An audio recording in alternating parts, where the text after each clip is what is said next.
اعوذ باللہ من الشیطان الرجیم بسم اللہ الرحمن الرحیم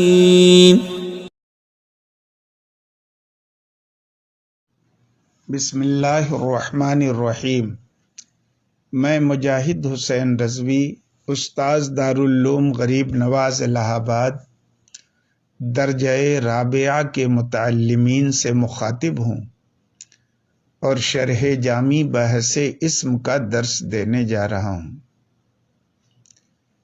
اسم کے کچھ اہم اور مشہور خواص کا تذکرہ چل رہا ہے۔ انہی خواص میں سے ایک خاصے کا ذکر کرتے ہوئے مصنف کہتے ہیں والاسناد الیہ۔ شارح نے والاسناد الیہ میں واو اور الاسناد کے بیچ منہا کا اضافہ کیا ہے، یہ سمجھنے کے لیے کہ اسناد الیہ بھی اسم کا ایک خاصہ ہے۔ پھر کہتے ہیں کہ یہ الاسناد الیہ مرفوع ہے، رفع کے ساتھ ہے، اور یہ دخول پر معطوف ہے، دخول کے مدخول پر معطوف نہیں ہے۔ اگر دخول پر معطوف ہوگا تو عبارت کیا ہو جائے گی؟ والاسناد الیہ، کیونکہ دخول مرفوع ہے۔ اور اگر مدخول پہ معطوف ہوگا تو عبارت ہو جائے گی وَدُخُولُ الْإِسْنَادِ إِلَيْهِ، جو صحیح نہیں ہوگی۔ اور اس لیے صحیح نہیں ہوگی، شارح نے اس کی دلیل دی ہے کہ لِأَنَّ الْمُتَبَادِرَ مِنَ الدُّخُولِ الذکر فی الاول او اللحوق بالآخر، کیونکہ ذہن کا جو تبادر ہوتا ہے دخول سے، وہ یہ ہوتا ہے کہ الذکر فی الاول، کلمے کے شروع میں اس کا ذکر ہو، او اللحوق بالآخر، یا کلمے کے اخیر سے اس کا لحوق ہو۔ اور اسناد الیہ ایسی چیز ہے جس کے اندر یہ دونوں باتیں، یعنی اول میں ذکر یا آخر میں لحوق، یہ دونوں باتیں منتفی ہیں، کیونکہ اسناد دو کلموں کے درمیان کی نسبت کا نام ہے۔ پڑھ چکے آپ تفصیل سے کلام کی تعریف میں، تو اس اسناد کا نہ تو کلمے کے آغاز میں دخول ہوگا، نہ کلمے کے اخیر میں لحوق ہوگا۔ اچھی بات ہے۔ آگے اسم کے ایک خاصہ اضافت کا بھی ذکر کر رہے ہیں، اور اس کے بارے میں بھی پیشگی بتا دے رہے ہیں کہ اس کا بھی عطف جو ہے یہ دخول پر ہے، مدخول پر نہیں ہے، کیونکہ اضافت بھی اسناد کی طرح نہ تو کلمے کے آغاز میں مذکور ہوتی ہے، نہ کلمے کے اخیر میں لاحق ہوتی ہے، بلکہ اضافت بھی مضاف اور مضاف الیہ کے بیچ کی ایک نسبت کا نام ہے۔ اچھی بات ہے۔ پھر اسناد الیہ میں مسند ہونا مسند الیہ ہونا بظاہر دونوں سمجھ میں آتا ہے، لیکن اسناد الیہ سے مراد یہاں پر شے کا مسند الیہ ہونا ہے، مسند ہونا نہیں ہے، کیونکہ مسند ہونا یہ اسم کا خاصہ نہیں بلکہ اسم اور فعل دونوں کے درمیان عام ہے۔ اب یہ سوال کے آخر اسناد الیہ یعنی کلمے کا مسند الیہ ہونا اسم کا خاصہ کیوں ہے؟ کہتے ہیں کہ وَإِنَّمَا اخْتُصَّ هَذَا الْمَعْنَى بِالْاسْمِ، اور جزئی نیست کے یہ معنی یعنی کلمہ کے مسند الیہ ہونے کا معنی اسم کے ساتھ خاص ہے، لِأَنَّ الْفِعْلَ قَدْ أُوذِیَ لِأَنْ يَکُونَ ابداً مسندا، کیونکہ فعل کی وضع اس لیے ہوئی ہے کہ وہ ہمیشہ فقط مسند بنے، لِأَنْ يَكُونَ ابداً مسنداً، فقط ہمیشہ وہ مسند بنے، صرف اس کے لیے فعل کی وضع ہوئی ہے۔ اب اگر آپ فعل کو جملے میں مسند الیہ بھی بنا دیں تو لازم خلاف وضعہ، فعل کی وضع کے خلاف لازم آئے گا، اور ظاہر ہے واضح کے خلاف کلمے کا استعمال یہ کسی کے لیے جائز نہیں ہے، اس لیے فعل ہمیشہ مسند ہوگا، مسند الیہ نہیں ہوگا۔ تو اب ظاہر ہے اسم کا مسند الیہ ہونا یہ اس کا خاصہ بنے گا، کیونکہ حرف کے تو نہ مسند ہونے کا سوال ہے نہ مسند الیہ ہونے کا سوال ہے، اور فعل بھی وضعی اعتبار سے مسند الیہ نہیں ہو سکتا، تو طے ہو گیا کہ مسند الیہ ہونا یہ اسم کا خاصہ ہے۔ بات ختم ہو گئی۔ ایک اور خاصہ ضمناً جس کا آپ نے ابھی تذکرہ پڑھا کہ منہل اضافت، رفع اس لیے میں نے خاص طور سے پڑھا تاکہ گزشتہ بحث آپ کے ذہن میں رہے کہ اس کا عطف دخول پر ہے، مدخول پر نہیں ہے۔ اضافت بھی اسم کا خاصہ ہے، یہاں بھی اضافت میں مضاف ہونا اور مضاف الیہ ہونا یہ دونوں شامل ہے، لیکن شارح کہتے ہیں کہ یہاں اضافت سے مراد فقط کلمے کا مضاف ہونا ہے، مضاف الیہ ہونا نہیں ہے، اور مضاف الیہ ہونا بھی مطلقاً نہیں ہے بلکہ بتقدیر حرف جر ہے، بلفظ حرف جر۔ یہ مضاف ہونا اسم کا خاصہ نہیں ہے بلکہ یہ اسم اور فعل دونوں میں عام ہے۔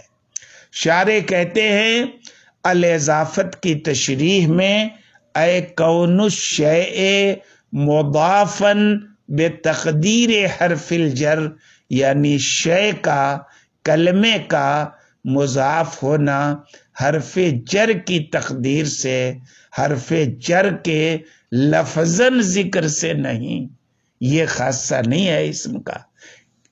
کیوں؟ اس لیے کہ اگر لفظ جر مذکور ہو جائے اور حرف جر لفظاً مذکور ہونے کے ساتھ اگر کوئی کلمہ کسی کی طرف مضاف ہو تو یہ اسم کا خاصہ نہیں ہے بلکہ فعل میں بھی عام ہے، آگے بیان آ رہا ہے اس کا۔ مضاف ہونا یہ اسم کا خاصہ کیوں ہے؟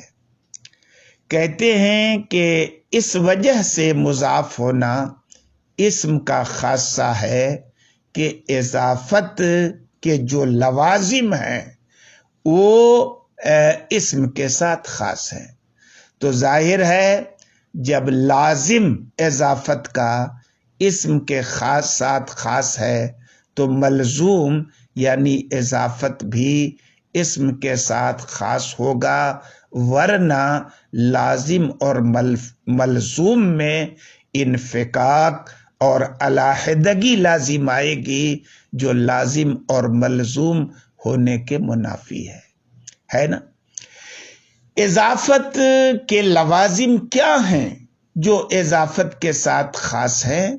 کہتے ہیں جیسے تعریف ہے، تخصیص ہے، تخفیف ہے، کہ اگر اضافت معنوی ہو اور وہاں پر کوئی اسم کسی معرفہ کی طرف مضاف ہو جائے تو مضاف معرفہ ہو جاتا ہے، جیسے غلام و زیدن، یہ اضافت معنوی ہے۔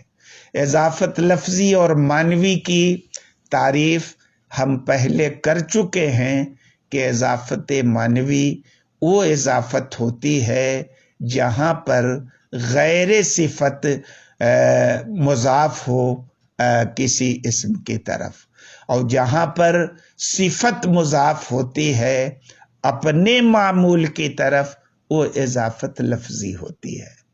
تو اب تعریف یہ لازم ہے اس اضافت کا جہاں پر مضاف کسی معرفہ کی طرف مضاف ہو، جیسے غلام و زیدن میں غلام ایک نکرہ ہے جو زید معرفہ کی طرف مضاف ہونے کی وجہ سے معرفہ بن گیا ہے، اور معرفہ بننا یہ اسم کا خاصہ ہے، اس لیے اضافت مضاف ہونا بھی اسم کا خاصہ رہے گا۔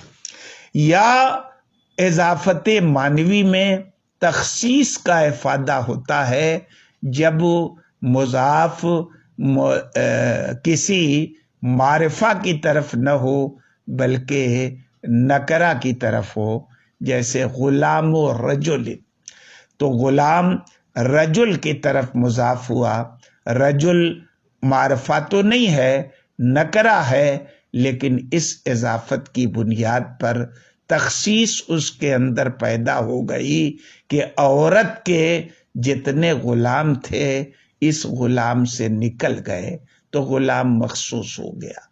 یا اضافت سے تخفیف کا فائدہ ہو جاتا ہے کہ اگر مضاف نہ ہوتا تو اسم پر تنوین آتی، اور مضاف ہو جانے کی وجہ سے اسم پر تنوین نہیں آئی، جیسے زید حسن الوجہ میں حسن پہ تنوین اس لیے نہیں آئی کہ الوجہ کی طرف وہ مضاف ہے اور اضافت مانع تنوین ہے۔ تو ظاہر ہے تخفیف کا مطلب کیا ہوا؟ تنوین کا ہٹ جانا۔ تنوین آتی کہاں ہے؟ اسم پر آتی ہے۔ تو تخفیف ہو یا تخصیص ہو یا تعریف ہو، یہ مطلقاً اضافت کے لوازم ہیں، اور یہ سارے لوازم اسم کے ساتھ خاص ہیں، اس لیے ان لوازم کا جو ملزوم ہے یعنی اضافت مضاف ہونا، یہ بھی اسم کے ساتھ خاص رہے گا۔ اب ایک سوال پیدا ہوا کہ آپ کہتے ہیں کہ اضافت سے مراد مضاف ہونا ہے، اور مضاف ہونا اسم کا خاصہ ہے، مضاف الیہ ہونا اسم کا خاصہ نہیں ہے، آخر ایسا کیوں؟ کہتے ہیں کہ جزئی نیست کے ہم نے اضافت کی تفسیر شے کے مضاف ہونے سے کی ہے، کیونکہ فعل یا جملہ بھی کبھی کبھی مضاف الیہ واقع ہوتے ہیں۔ تو جب فعل یا جملہ کبھی کبھی مضاف الیہ بن گئے تو اس سے سمجھ میں آیا کہ مضاف الیہ ہونا یہ اسم کا خاصہ نہیں ہے، بلکہ یہ تو فعل اور جملہ کے بیچ بھی پایا جاتا ہے۔ کما فی یوم ینفع الصادقین صدقہم، جس دن سچوں کو ان کی سچائی نفع دے گی۔ اچھی بات ہے. تو اب یہاں دیکھیں یوم مضاف ہے اور ینفعو جو فعل ہے یہ مضاف الیہ بن رہا ہے، تو مضاف الیہ ہونا اسم کا خاصہ نہیں ہوا. لیکن بعض لوگ کہتے ہیں کہ نہیں، مطلقاً اضافت یہ اسم کا خاصہ ہے، مضاف ہونا بھی اور مضاف ہونا بھی. اور جو آپ نے مثال پیش کی ہے ینفعو، بھلے صورتاً فعل دکھ رہا ہے لیکن وہ مصدر کی تعویل میں ہے. تو کیا معنی کیا ہے؟ اے یوم نفع الصادقین، یوم نفع الصادقین. تو اب ایسی صورت میں اضافت بتقدیر حرف جر مطلقاً یہ اسم کے ساتھ خاص ہوگا، کیونکہ یوم ینفعو میں بھی مضاف الیہ اسم نہیں ہے، بلکہ فعل نہیں ہے، بلکہ مصدر کی تعویل میں وہ اسم ہے. پھر جو دوسری قید انہوں نے لگائی کہ مضاف ہونا بتقدیر حرف جر ہو تب اسم کا خاصہ ہے، ورنہ اسم کا خاصہ نہیں ہے. کیونکہ اگر مطلقاً مضاف ہونا اسم کا خاصہ آپ قرار دیں عام اس سے کہ وہاں پر حرف جر مقدر ہو یا لفظ میں حرف جر ہو، تو پھر ایسی صورت میں یہ دعویٰ یا اختصاص ہمارے قول مررتو بزیدن سے ٹوٹ جائے گا، کیونکہ مررتو فعل ہے اور اس کی اضافت زید کی طرف ہو رہی ہے، حالانکہ وہ اسم نہیں ہے، فعل ہے. تو اب بتقدیر حرف جر لگانا یہ اضافت اسم کا خاصہ ہے، یہ کہنا ضروری ہے کہ اضافت کیسے ہو؟ بتقدیر جر ہو. کیوں؟ مررتو بزیدن میں مررتو زید کی طرف مضاف ہے لیکن لفظاً حرف جر کے واسطے سے ہے، اس لیے یہ اسم کا خاصہ نہیں ہے بلکہ فعل میں پایا گیا. آج کے سبق میں اتنا ہی.